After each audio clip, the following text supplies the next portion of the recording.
But you probably saw on TV the whole event. And again, the testimony of the power of the gospel message of solidarity, mercy, and compassion. How, in my mind, I was telling myself, you see how God's love, the brotherhood, the sisterhood, the fraternity, the solidarity that it could generate, that is stronger than any typhoon. People can withstand strong winds and getting wet, for love, for love. And we witness that, no?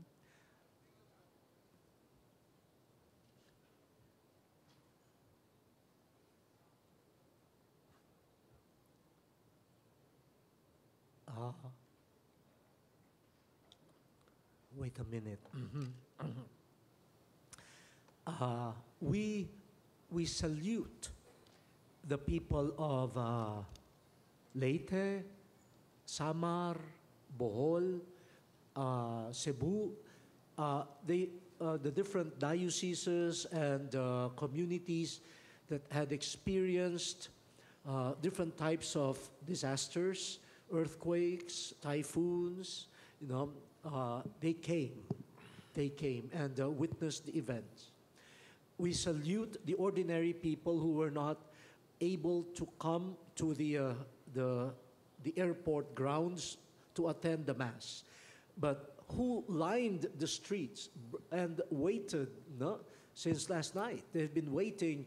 They were all wet, and even the children, no fear of sickness, no fear of accidents. They just wanted to experience the blessing of a person and what he stands for.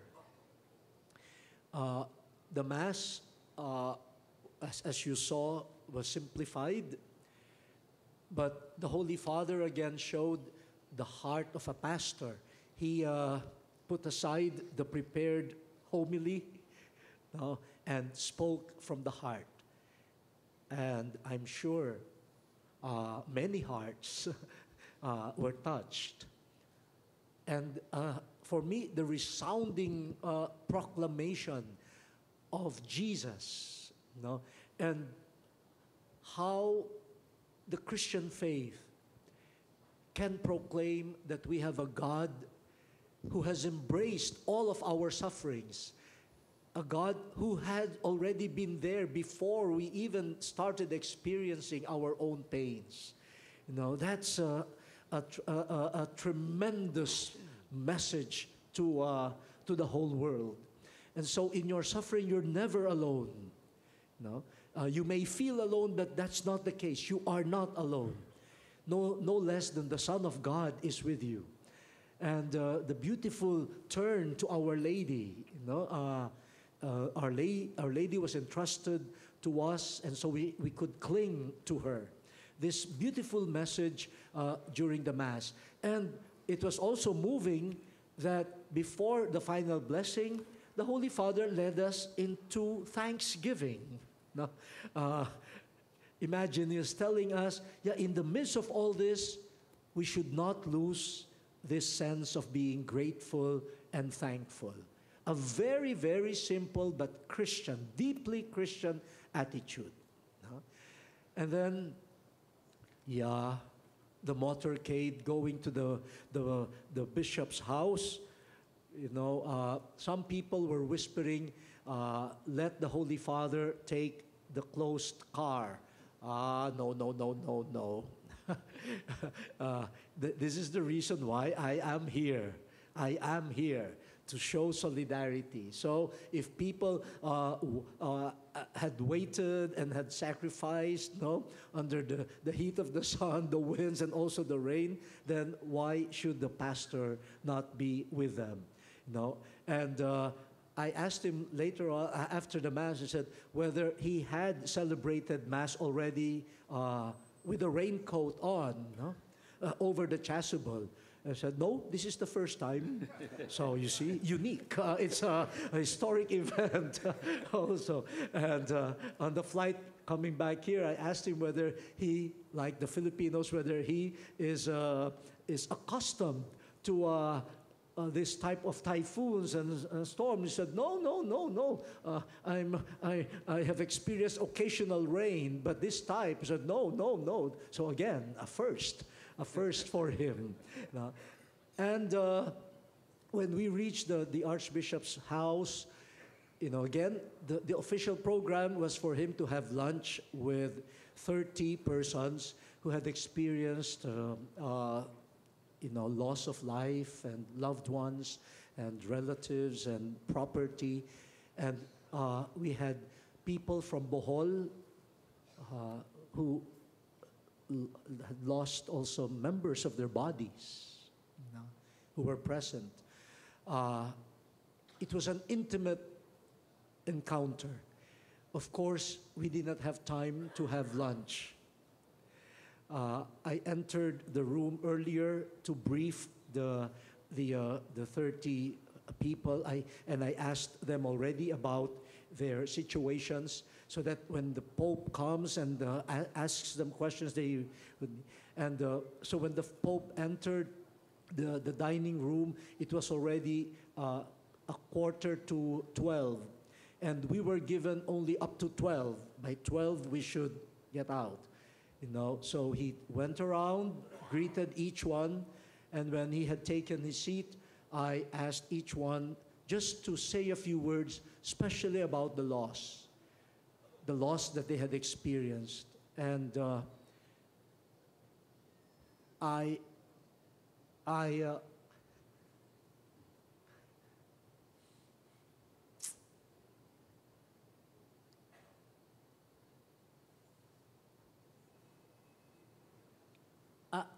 I'll never forget the face of the Holy Father. Listening to each one. I lost my parents and a brother. I lost everything.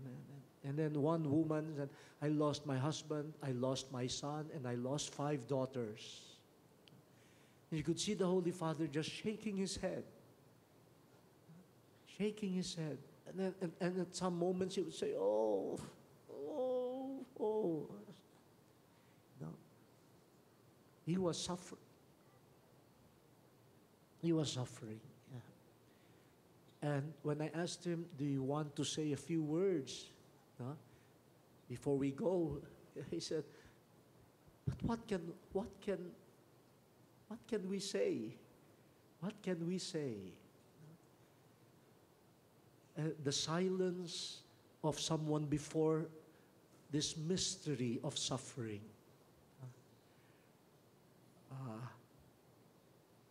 I thought he would repeat the central message of his homily. But before these 30 persons, he himself was reduced to silence. The communion and solidarity that happens in silence. And I was very happy that I was asked to join them and to do some translation work. And then he apologized to them for cutting short the lunch. But he encouraged them, eat. Yes, because they stopped eating. I said, you eat. But who could eat in front of the Holy Father and the Holy? They were just looking at him. I said, kumain kayo. You eat. And then they tried, and then he asked them. One of them asked the Holy Father, can you please pray for the souls of our loved ones who perished during the... And the Holy Father said, when I heard about the typhoon 2 years ago, I offered Mass right away for all of you and your departed. And he said, my Mass tomorrow in Manila, in Luneta, he said, the intention is for your departed. And they broke into an applause. And then, as has been a trademark already of his speeches. He said, "Please pray for me." And I translated it in Filipino, and they said, "Yes, yes, yes." And then the Pope asked, "Are you sure you will pray for me?" I translated, "Yes, yes." So they just loved having him. And then, of course, he blessed the center for the poor, but it was very quick because the plane had to take off at 1 o'clock. Then we went to the cathedral. His original plan was just to bless the people from the door. But when he saw the priest, the religious, he was prevailed upon. So he went up the altar, said a few words, cracked some jokes, apologized again. So it was an intense half day. I should say I feel emotionally tired. But my eyes were really fixed on him. Yes, as I said, while it is for me already taken for granted that he will bring inspiration to many people, what I am really curious about is how he will be affected by our people and the suffering that they convey to him. And lastly, when we had already boarded the plane, I asked him, "So how is it, Your Holiness? Are you tired? Are you afraid? Because this is your first typhoon." But he said,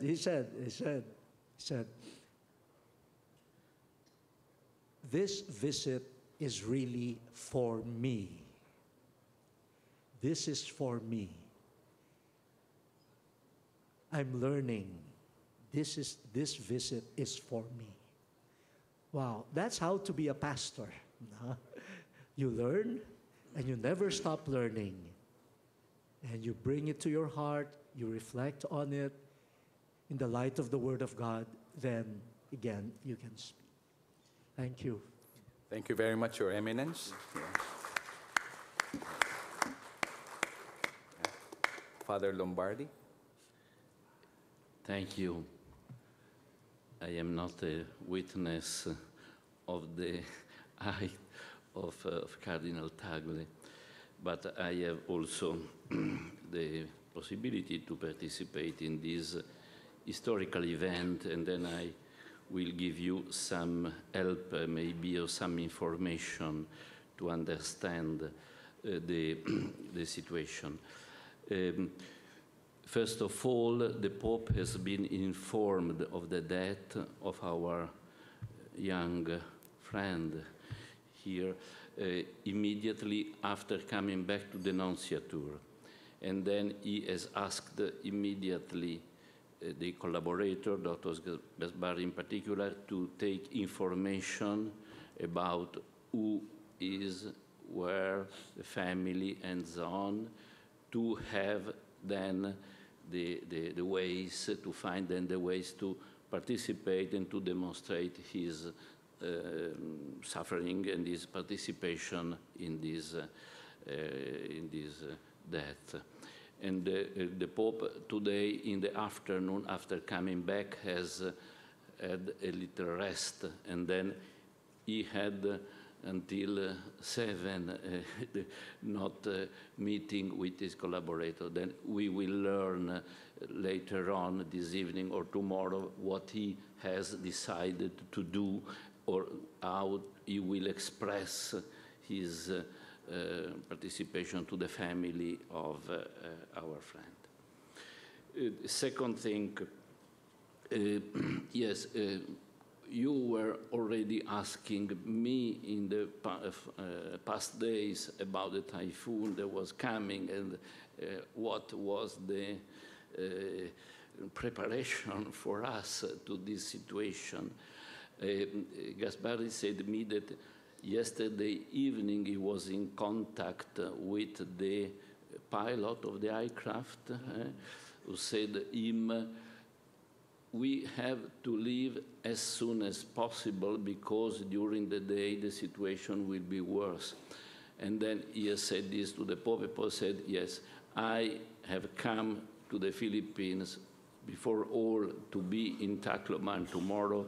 I am ready to anticipate what is needed because we have to fly there in any case. And this morning, as you know, the flight was anticipated half an hour, more or less, but it was already important. This morning, during the flight, there was already, again, a telephone connection with the people that were at the ground in Tacloban, and they say there is great rain, great wind. It is very difficult to celebrate the Mass on open air. And then they had some proposal to go to the cathedral or to go in the sacristy, in the tent, and to show to television the Pope celebrating Mass. Gaspari said this to the Pope. He said, absolutely no, it is impossible. Where are the people? The people are on the ground, out. We have to be with them and celebrate with them. This was totally clear. But it is, if you understand who is the Pope Francis, there's not a need many explication. And then, as you have heard at the very beginning of the homily, he has said how his personal experience was 1 year ago, as he was informed and he saw the image of the typhoon, and his decision to come to the Philippines came then as a decision to be with the people that were suffering of the typhoon. He has expressed this very sincerely, but it was really a moment of truth about his most profound intention for this visit. And yes, as the Cardinal has said, this experience of celebrating Mass under the rain, with the storm, this is something that has a profound meaning in this situation, because this is exactly the experience of these people now, and much worse 1 year ago. And then to participate in their situation, you have not to be here in a sunny day, but in this situation, it was most profound, very profound experience. If I can, I would remember another similar experience with John Paul II in Sarajevo. Sarajevo is the capital of the Bosnia, was destroyed by the civil war, by the war in Yugoslavia. And the Pope John Paul II decided to be there to celebrate the Mass and to be present with the people immediately after the war, as he came. And the Mass was celebrated during a wind and snowstorm. I remember this. It was terrible cold, and it was very difficult to resist in the situation. But the Pope, also John Paul II, said at the end, yes, in this way we have really taken part in the experience and in the suffering of these people. I think there are such situations, there are have problems, obviously, but have a profound spiritual meaning of being with the people that suffer the consequences of these tragedies and disasters. How many people were there? I think 200, 300,000, maybe 200,000 at the place of the Mass, and then many other on the street. If we say 300,000, I think this is realistic. This is a huge number with the situation in which the event took place. Another little thing is the Marian aspect of the homily of the Pope. This is also characteristic, And the icon of Our Lady of Perpetual Help was wonderful, was really wonderful. I don't know if you have noted the image of the icon of Our Lady, and it was so expressive with the little child that asked for help. This has touched very much also the Pope, and this dimension has to be noted. Our mother, mommy, and so on. But also the celebration was wonderful, organized, and the songs in Binisaya were wonderful. And we have noted that even if the weather was terrible, the attention in the celebration was very high. Another little thing, in the way through, behind, in mezzo, in the midst. In the midst. From the mass to the bishop's house, there was a stop of the Pope at a little poor house of a family that also suffered very much by the typhoon. The idea was to have a longer stop, also was reduced very much, but it was another sign of personal contact with concrete people on the way to the Archbishop's house. Another aspect of the events that was previewed was the blessing of the Center for the Poor near to the Archbishop's house. This practically took place only with a blessing from the Pope Mobile, without a specific stop and a little stop and the blessing. But the Center of the Poor is also an important institution, and if you can report about it with the information, it has a certain importance. It was built with the help of Corunum. Therefore, Cardinal Sarah was there here in the plane with the Pope, because he was the prefect of Corunum as this center has been built. And the organization is led by the Korean community that the Pope has met in Korea in a large center for handicapped and children and elderly people and so on. And this says there are connection to the other work of charity that the Pope knows and has visited. I have to stress another thing that can be interesting. The Pope has not pronounced the full text of the homily that we have given you, and has not pronounced the text of the speech in the cathedral. But these texts were written and prepared by the Pope for this occasion, and we publish them, and you can use them as public text of the Pope, even if he has not pronounced them. This is an important thing. If you read the text, find important quotation, then you can use them. It is important in the context of this journey, because the Pope said many things also in this speech that are well integrated in the total horizon of this speech. For instance, also in the text of the homily, he had written.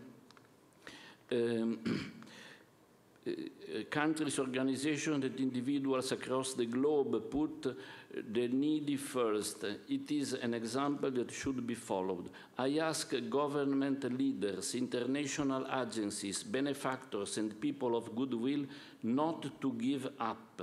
There is much that remains to be done. Though the headlines have changed, the needs continue. The Pope says expressly, you have to continue to help to these people. And Also, let us pray in particular that it will make everyone more sensitive to the cry of our brothers and sisters in need. Let us pray that it will lead to a rejection of all forms of injustice and corruption, which by stealing from poor poison the very roots of society. Then the idea also of the corruption and the justice has to be continued also in the text that he had prepared for today. And also in the cathedral, in the speech for the cathedral, there is an important point about the social justice that you can quote and use. I ask that the poor throughout this country be treated fairly, that their dignity be respected, that political and economic policies be just and inclusive, that opportunities for employment and education be developed, and that obstacles to delivery of social service be removed. Our treatment of the poor is the criterion on which each of us will be judged. I ask all of you and all responsible for the good of society to renew your commitment to social justice and the betterment of the poor, both here and in the Philippines as a whole. These things, I think, are important texts. I recommend not to leave these by side because they are not actually pronounced, but are texts of the Pope for you and for the Philippines. Well, this is practically what I had in mind to say to you, and thank you. Thank you very much, Father Lombardi. Before we entertain questions from the floor, may we know if we are now connected to the IMC, to the International Media Center? Good evening, Edwin. Your Eminence, Your Grace, this is Mello. We're ready. So please start the questions. We'll follow suit. Okay, thank you. I'll get back to you, IMC. The floor is now open for questions. Please begin with your name and the network you represent. Who has the first question? Yes. Good evening. John Neri from The Inquirer. That was a very powerful, very moving homily in Tacloban. Just a quick question, Eminence and Father Lombardi. When and why did the Pope decide to set aside his prepared remarks and speak from the heart?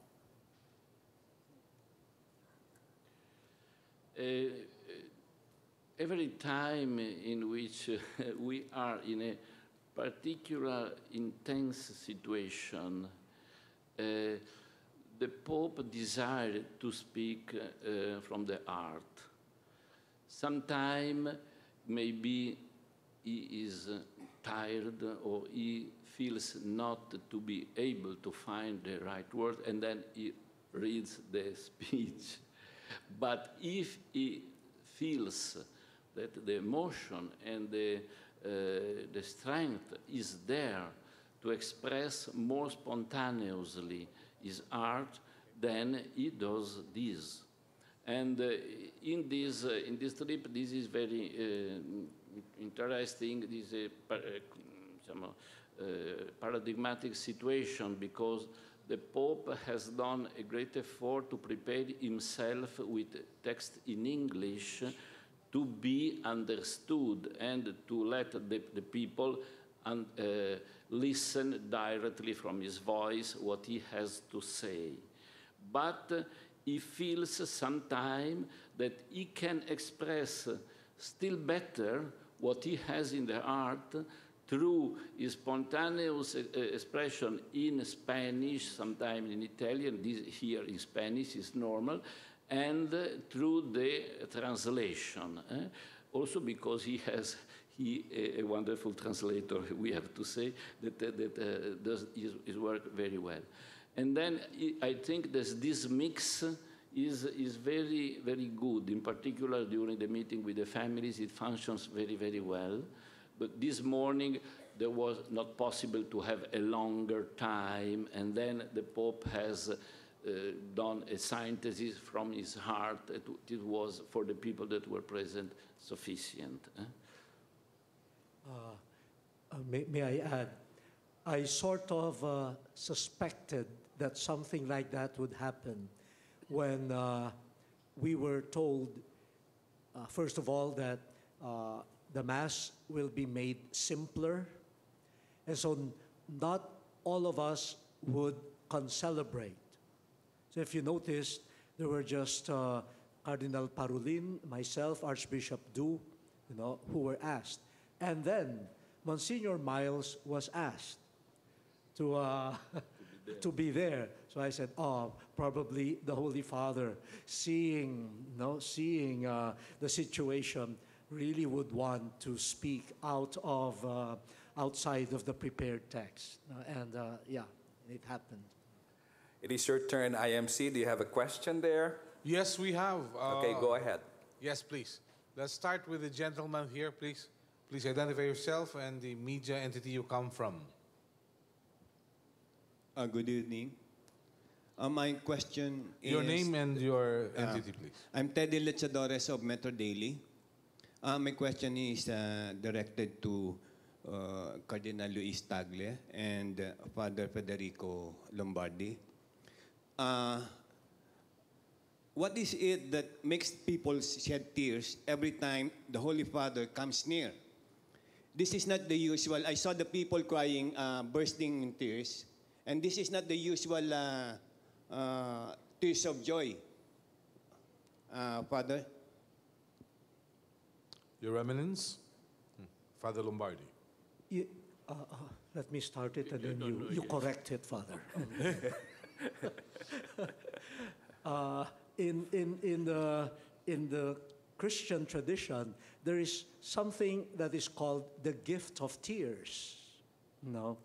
And it is a gift because it comes when there is a profound experience, especially a deeply human experience which also reveals to you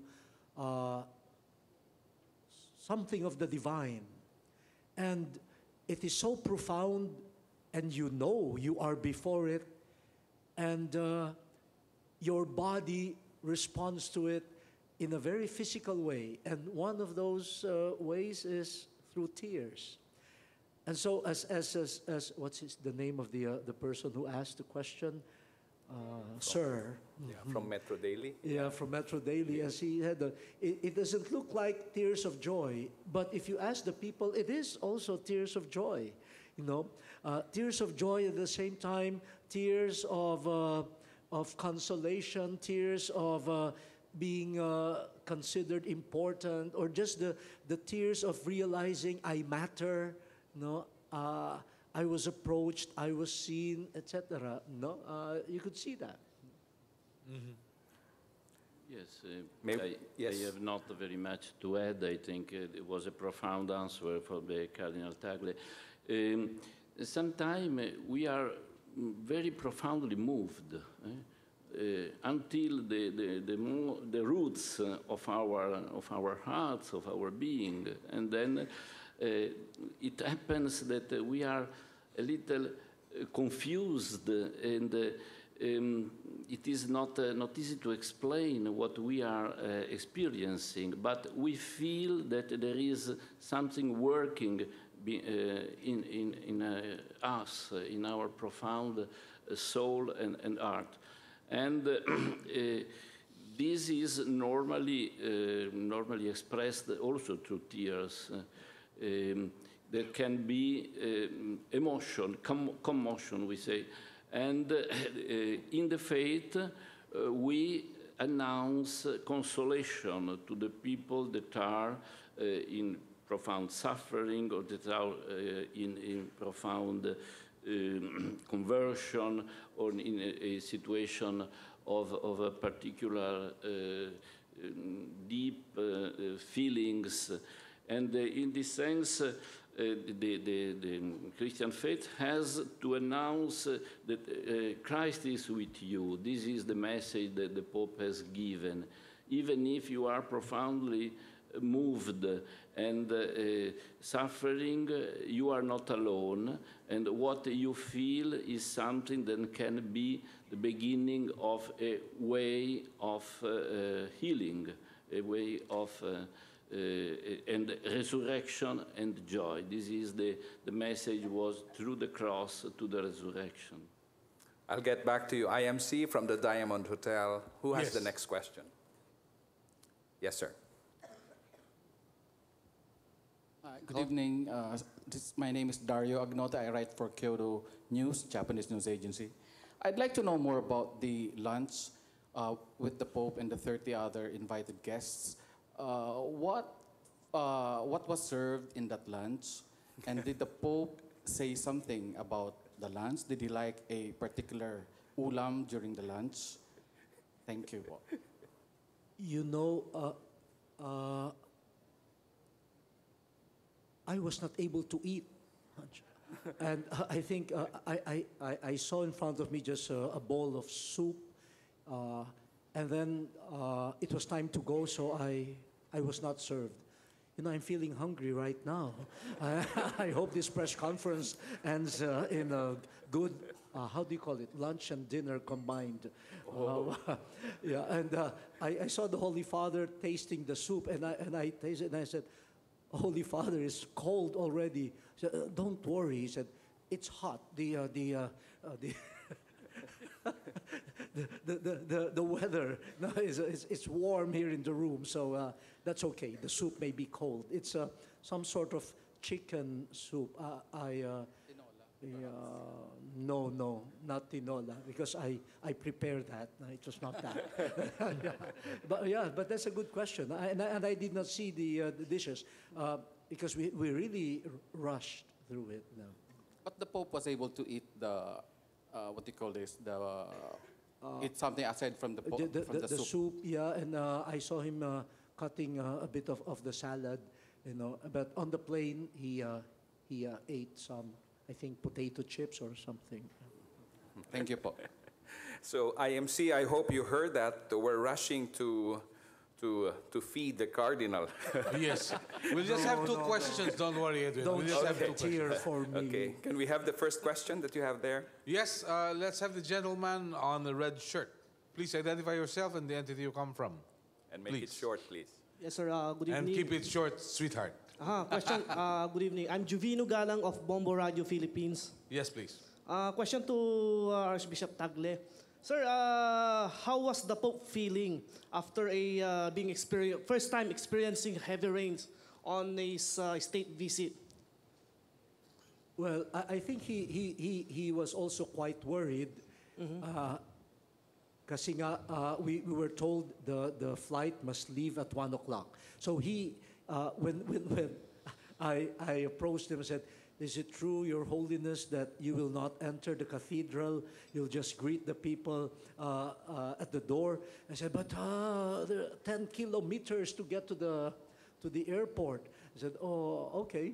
No, but in the end, he also went inside. He was very, I could see how concerned he was. And twice, in the lunch and in the cathedral, he explained to the people that if we do not take off at 1 o'clock, the situation might get worse. And we do not know how we could get to Manila. So a part of him probably really doesn't want to make the situation something of a problem for the people in Tacloban, the security, etc.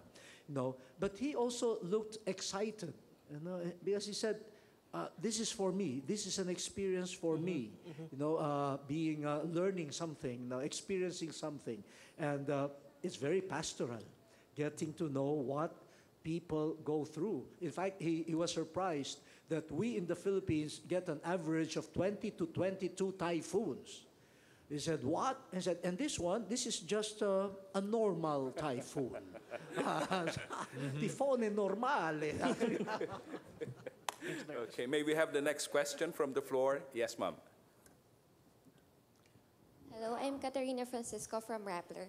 I'd like to ask, what would we have expected from the Pope if his trip hasn't been cut short? And were there any surprise visits or activities that were in his schedule or itinerary? Thank you.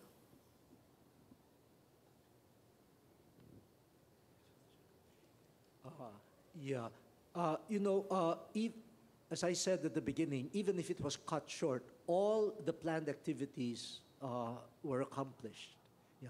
So if it were not cut short, then we should have followed this schedule, like an hour here or 2 hours there. No, but this time we spent just a few minutes. It is your turn, IMC. Go Thank you ahead very with your much. question. Yes, please. Please go ahead. Please identify yourself. I'm Bernie Anabo of Metro National Daily News. Actually, I have question and request to Father Lombardi. Please go ahead. Kindly extend to Pope Francis because we don't have any time to talk with him. A lot of people Yes. trying to talk with him. We have wished to please pray our country for peace and pray for us, the media practitioners, for our protection because sometimes we were in critical situation and rendering truth and balanced journalism. Could it be possible, Father Lombardi? Second question. But that's a request, right? That is a request. My Okay. question is addressed to your Eminence Cardinal Tagle. I would like to ask what was the first impression of the Pope to my fellow Wara in Leyte Samar, considering that even we were devastated by Typhoon Haiyan, we didn't lose hope and the calamity that we experienced served as a challenge how deep our faith is with God. Okay. Thank you very much. Your Eminence, please. For the first question, obviously, the Pope is always very attentive to the needs of all, and he knows very well also the journalists because a group of them is always traveling with him, and he is very aware of the problem that the journalists have and their work, and then he will pray also for them and for their work, because he knows that the journalists, the communicators, are very important collaborators of spreading the good news. His service is service for the mankind. Is announce of the message of the gospel can go far if he is helped by the good work of the communicators. In this sense, he loves the work of the communicators, and he hopes that they are aware of the importance of their vocation, I would say, of their mission. And in this sense, you can be sure that he will pray for you and for all the communicators of the world, because they have a very important mission to help to spread the message of love, of mutual understanding, of justice and peace, and so on. Thank you very much, IMC. For the, yes, Your Eminence, please. I think the Holy Father was quite shaken to see for himself and to hear the stories of people, especially the young people who shared with him the loss of their parents and brothers and sisters. He asked me about one girl. Where does the girl live now? And said, oh, yeah, she lives with a friend of her mother. No, so I think I could only guess what's happening in his mind, what's going through in his mind. Like, wow, so young and already subjected to such suffering. But he also was quite inspired, by the faith, the hope of the people. And at one point, we even, the same biblical text came to our minds, and how Jesus praised the Father, God the Father, for revealing to mere children the secrets of the kingdom. So this simple, even suffering people, why do they know the joy of the kingdom of God? Yes, thank you very much. So Edwin, we'll have one more question later. Yes, okay, so we'll have a final question from IMC, but before that, yes, ma'am, you were raising your hand. Good evening. I'm Jam Sasante from GMA Network. Cardinal, we were informed that during the turbulent flight back to Manila, Pope Francis stood up and approached someone. And may we know who that person is and what Pope Francis told that person during the flight back to Manila? I do not know whom he approached. No. Yeah, but I saw him getting up. Yeah, but I don't know. I did not follow him with my eyes. Thank you. Okay, it is your turn. Yes. No, I think he had something to say to Monsignor Vigano, to the director of the Vatican Television Center. I don't know if he was asking if the event were broadcasting or not, something like this, a simple information that he, sometime he comes or he calls me and say me, please remember to do this point in your briefing and so on. This is very normal. If he has something in mind, he comes and he says to you. So may we have your final question, IMC, and then we'll have our final question from the floor here at Diamond Hotel. Go ahead. Thank you, Edwin. The question comes from me as the moderator. The question goes to His Eminence, Luis Antonio Cardinal Tagle, and to Father Lombardi. His Holiness will face the youth tomorrow and celebrate Mass at the Luneta. Kindly tell us, how tired is he considering his age of 78? Thank you. At the end of every event, I would nag him, how are you? Do you feel tired? And he's very frank, very honest. He says, yes, a little. And he even, with the long hours of standing on the Pope Mobile and during his speeches, I think he begins to feel. But when he sees the crowds, in fact, when was that? I told him upon the recommendation of Dr. Johnny, said, you whisper to the Pope that it's okay for him to sit, you know. But I told him that, and then he sat. Then when he saw a crowd, he stood up again. So in that sense, he does not get tired. It's easy to energize him when people, and he has a reason. He said, they have been sacrificing, waiting for me, so why deprive them of this opportunity? Thank you, Your Eminence. So thank you very much, Mello. Father Lombardi's thoughts, please? But, yes, but I have practically the same to say. Our experience is that he has an incredible energy and a good capacity to retrieve to recuperate the energy with 2 hours rest. Sometime he has cancelled some little event in Rome because he was too tired, and he said, I will not do a good service being too tired with the people, and then I prefer to cancel. I sleep 2 hours, and then it begins again. This is wonderful. Is very, very. It can very soon be again in good condition. But I have also to say that we are always very surprised that a man of his age can do what he is doing in Rome and also abroad. I have asked him once during the journey in Korea, because it was also very, very surprising. And he said to me, yeah, this is the grace of state. Grazia di Stato, come dice? Grace of office. Grace of office. That is, if God gives you a particular charge, God gives you also what you need to do this charge. And then I have received from God this mission to serve as pastor the church, and God gives me strength that I had never thought to have. And this, for me, he is the first person that is surprised how he can, in these years, do so much.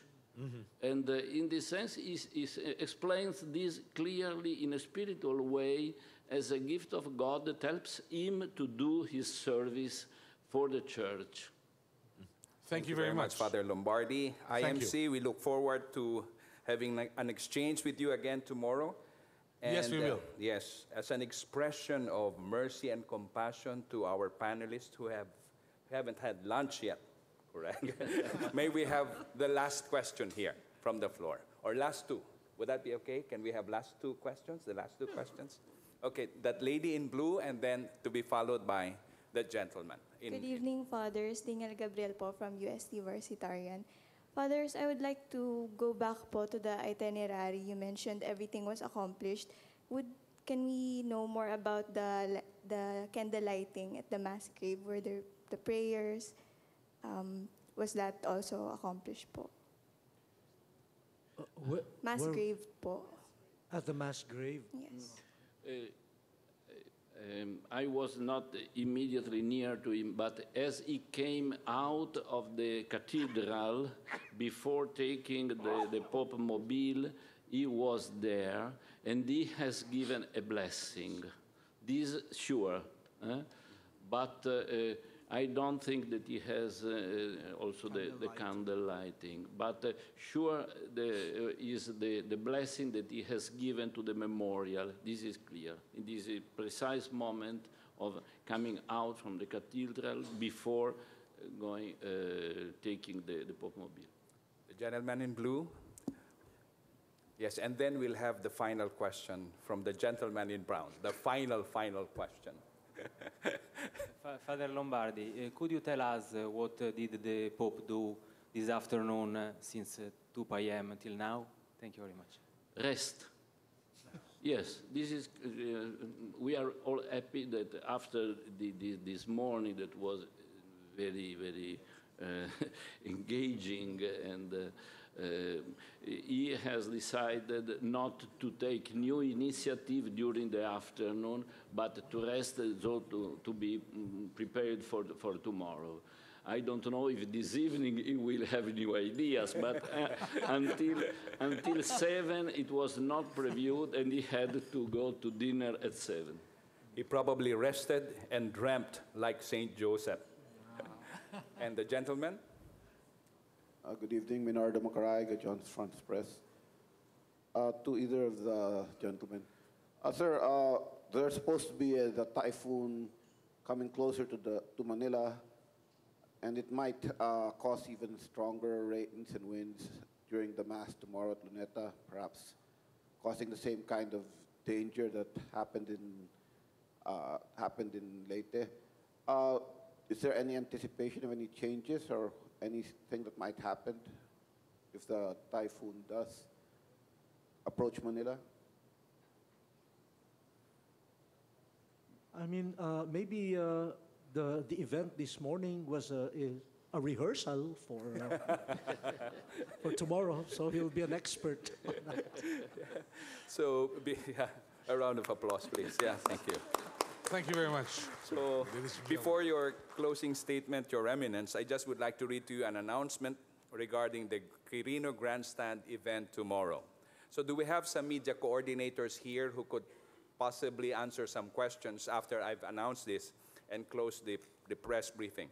One, pre-selected media personnel should proceed to the International Media Center, the tent in Manila Hotel, at 6 a.m. Two, those with general media access, yes, 6 a.m. Those with general media access ID should proceed to Orosa entrance. They are assigned to the quadrants on the left and on the right side behind the bleachers. Gate opens at 6 a.m. Once inside, you will no longer be allowed to leave the premises. Please make sure to bring your necessities. 3, general public are encouraged to bring Santo Niño images, statues to the Mass. Your Eminence. Yeah, so tomorrow we have the youth, another favorite dialogue partner of our Pope, and the Mass in honor of the Santo Niño, the child Jesus. So the youth and then in the evening, the Mass of the Child. So I'm looking forward to his sharing. What does it mean for all of us to be childlike? For indeed, he is also a good example of childlikeness, in his humility, in his energy, So I'm looking forward to that. Okay, so that ends today's press briefing on the short but sweet encounter in Tacloban. Have a blessed evening, everyone. God bless you all. Thank you.